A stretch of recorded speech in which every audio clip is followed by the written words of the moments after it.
I am the Tofu Golem. Please enjoy the video.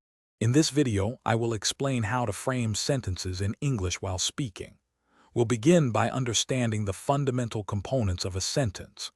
Every complete sentence needs a subject and a verb to express a full idea. Focusing on these two elements first will help you build a strong foundation for clear and effective communication. We will explore simple structures to make your spoken English more natural and understandable. Now, let's dive into essential sentence structures. The subject-verb-object pattern is incredibly versatile and widely used. For example, she reads books.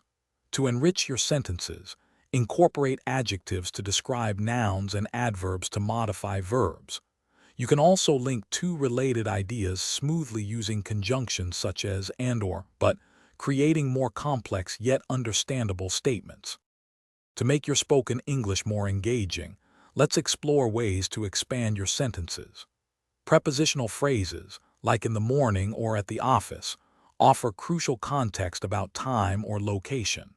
You can also introduce dependent clauses, such as because it was raining, to add reasons or conditions. Aim for a mix of short and slightly longer sentences to keep your speech dynamic and interesting for your audience.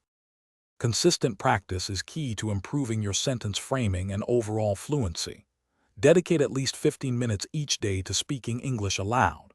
Actively listen to native speakers in various contexts, paying attention to how they construct sentences. Recording yourself can provide valuable insights, helping you pinpoint areas where you can refine your sentence structure and delivery. Keep practicing, and you'll see significant progress. Thanks for watching. Consider subscribing if we helped you today.